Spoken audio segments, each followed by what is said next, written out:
Oh, welcome to the Honor Respect Anton edition of AEW Rampage Out, and for what feels the first time in years, Abaddon was booked on TV. She was in a fatal four-way to decide who would get a women's title shot on Collision. We also have Fletcher and Takeshita squaring off, and the biggest match on the card was the battle between former tag partners Santana and Ortiz, which kicked off the show. And they were standing in the ring when the show went live. The bell rang and they went slow to get going, but once they did, they immediately hit the gas. It was a no DQ match, so they wasted little time in getting some weapons under the ring. Ortiz was the first to utilise a weapon as he unloaded on his former best friend with a kendo stick. They did a great job making this feel more like a personal fight than a pro wrestling match. The promos and video packages had built up this feud well in recent weeks, but none of that was going to matter if they didn't stick the landing. Both men did a great job selling physical action and emotion behind it all, and in some ways it felt like the most important match we've seen on Rampage in a while. Santana scored a decisive win, but this felt like the end of the storyline at all, with only like a reunion will eventually lead, and for some reason Sunday Dark came down to talk to Ortiz, and Ortiz whispered something.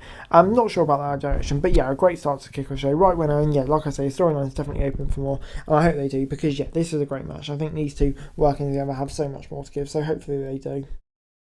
We then got the women's fatal four-way match, but before that, Kip Sabian came out with Penelope Ford to play the heel in front of the Philly crowd until Mark Briscoe returned to shut him up. He sent Sabian out there on a clothesline and posed for the crowd with a quick segment, but great to see Mark Briscoe back, and yeah, hopefully he's higher up at the card, because yeah, he's so great. But anyways, then time for the four-way between Blue, Nightingale, Jay and Abaddon.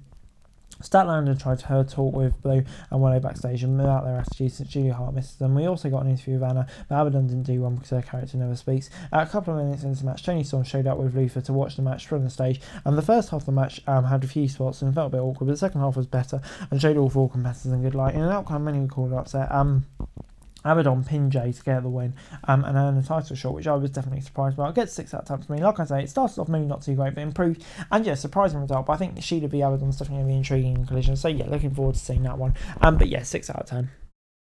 We then got Takeshita versus Carl Fletcher. Last week, Callis was praising Fletcher all throughout the match with Omega, but began insulting him the moment they lost. This led to Callis family member Takeshita taking on Fletcher in the main event. It started with quick exchanges, takedowns and counters, and evenly matched in almost every single way. They have similar physiques and height, similar styles in the ring, and similar levels of experience. Takeshita has a few years on Fletcher, but both men started their journeys as teenagers. The two also know each other very well, and that felt like one of the most evenly matches set to the opponents we've seen in a long time. Takeshita ended up scoring a clean win over Fletcher, a huge knee to the face. The most surprising thing about this was Callis and Hobbs didn't do anything to give Takeshita an advantage. Fletcher attacked Takeshita and Hobbs with a chair after they threw him out of the ring, but Callis stopped Hobbs from beating up. He tried to use it as an opportunity to recruit Fletcher, and the 24-year-old hesitated but appeared to accept the offer. So yeah, Fletcher is part of the Don Callis family. Bit of a long way to get there, but it seems like we finally got there, and to be honest, I've got no issues with it. This is a brilliant match, really showing what both of these men can do, and yeah, I think the sign of respect afterwards, Takeshita joining, it's kind of like when Wheeler joined the BCC, I think.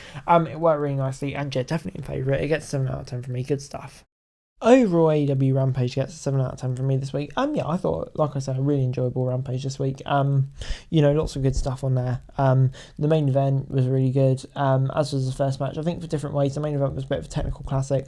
Really good ending as well. And then, yeah, Santana and Ortiz. Abaddon getting a surprise shot as well. Great to see Mark Briscoe back. On the whole, just a really good hour of wrestling. But anyway, guys, that's it with you. Thanks so much for watching. Like, share, subscribe. Next time for daily wrestling is greatly appreciated. Thanks so much for watching. Peace out.